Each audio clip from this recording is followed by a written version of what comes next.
Tu penses être un vrai héros? Oublie tout. Le mode honneur de Baldur's Gate 3, c'est pas juste un défi, c'est un baptême du feu. Une seule sauvegarde, une seule erreur, et pouf, ton groupe finit en kebab pour gobelins. Aujourd'hui, je vais te parler de 50 faits, ouais, juste 50 faits, qui vont te faire comprendre pourquoi ce mode est une dinguerie, et pourquoi seuls les vrais en sortent vivants. Donc ça va être découpé en plusieurs parties, on commence tout de suite avec la partie 1, les règles du jeu, les 10 premiers faits, les règles du jeu sadique.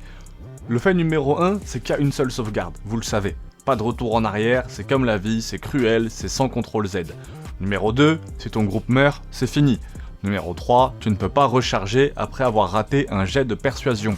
Tu vis avec tes décisions. 4, le jeu est plus intelligent. Les boss utilisent des mécaniques exclusives, en mode honneur. 5, tu veux un exemple? Le boss de fin, a une forme alternative, qui n'existe que dans ce mode. Je te spoile pas, mais le boss de fin, très compliqué. 6. L'IA, elle lit ton âme. Elle cible tes persos faibles, elle gère beaucoup mieux ses ressources. 7. Les ennemis peuvent te bloquer, te piéger, contourner tes buffs.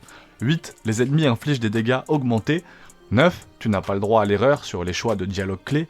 10. Certains choix dans les quêtes mènent plus facilement à des situations mortelles. Et là, tu sais de quoi je parle, n'hésite pas à en parler en commentaire. Ça, c'était la partie 1, les règles du jeu complètement sadiques. Vous allez voir, on va rentrer dans quelque chose d'un peu plus profond.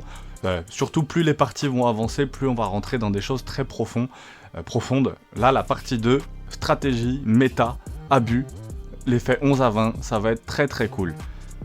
Numéro 11, le multiclasse est quasiment indispensable pour finir le jeu. Sans multiclasse, ça se trouve, certains ne savent même pas qu'on peut avoir plusieurs classes. Et on fait tout le jeu, moi j'ai fait tout le jeu ma première fois quasiment avec une seule classe. Là, le multiclasse est quasi indispensable. 12. La classe paladin, surutilisée pour sa résilience plus son burst. 13. Les familiers, qui sont des sauveurs de run. Ils peuvent activer les pièges ou prendre l'aggro. 14. Le sort Invisibility, ton meilleur pote. 15. Lancer des caisses, des tonneaux ou des cadavres, c'est une vraie stratégie. 16. Le sort Fissurfall, utile pour fuir en sautant d'une falaise sans crever. 17. Les nains sont OP, petits, résistants, robustes. 18. Astarion, en voleur multiclassé, peut tuer un boss sans se faire voir. 19. On utilise souvent les tonneaux explosifs comme des pièges improvisés. Très puissant. Et 20. Il existe des joueurs qui finissent le mode au level 1. Oui, vraiment, il y a des joueurs qui finissent ce putain de jeu au niveau 1. Vous allez voir la partie 3, on arrive dans ce que je préfère, partie 3, 4, 5, ça va être vraiment intense, restez bien jusqu'au bout. Partie 3, les morts absurdes et les histoires vraies. Donc les faits 21 à 30, ça va être très très très puissant. Le fait 21, on en avait un petit peu parlé déjà. Un joueur est mort à la fin de l'acte 3 à cause d'un tonneau qu'il avait oublié. Je sais pas exactement comment il a fait, ça doit être incroyable. 22, une sauvegarde supprimée à cause d'un bug de tapis glissant. Très étrange. 23. Un familier qui a sauvé une run entière en déclenchant un piège à la place du groupe. Très très cool les familiers pour ça. 24. Les grenouilles kamikazes dans l'acte 2, qui deviennent des menaces létales. 25. Un joueur s'est fait os par un lancer de chaise dans un bar. Va comprendre. 26. La mort la plus débile, dormir au mauvais moment. Embouche surprise. 27. Certains boss changent de stratégie si t'es trop bon. 28. L'archidruide peut te balancer dans les airs. Si tu tombes mal, tu meurs. 29. Le jeu ne te donne jamais de seconde chance sur un choix en mode honneur. Faut pas se tromper en mode honneur, c'est très compliqué. En 30. Les gardes de Baldur's Gate peuvent t'exécuter, même si t'as sauvé la ville. On va rentrer dans la partie 4, les détails cachés et les mécaniques peu connues. Les faits 31 à 40. 31, le jeu t'observe. Plus tu triches, plus il te le punit.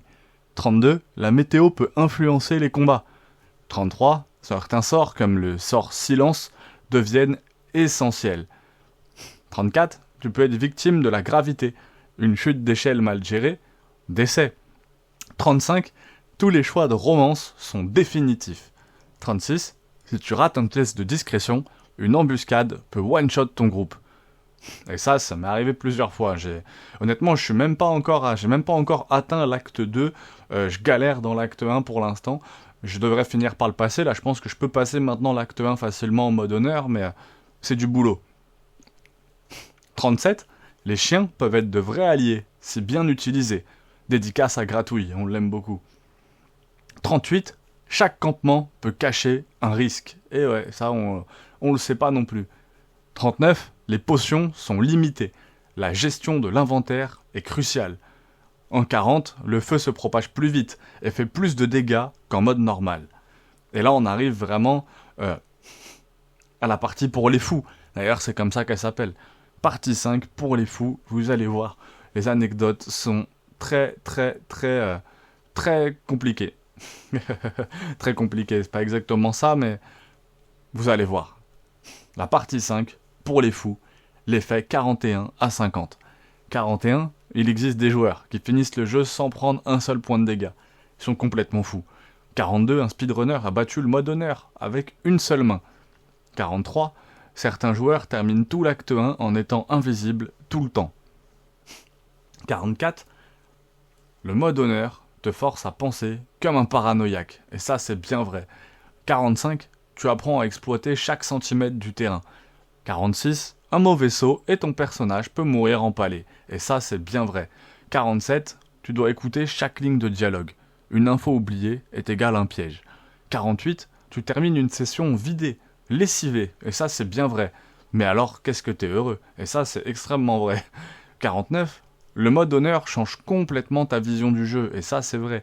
D'ailleurs je comprends pas qu'il soit pas disponible dès l'ouverture du jeu, c'est peut-être que ça dégoûterait trop les gens, vous oblige à le faire une fois d'abord avant. Et en 50, et la récompense, une cinématique spéciale, plus la satisfaction d'avoir survécu au jeu de l'Ariane.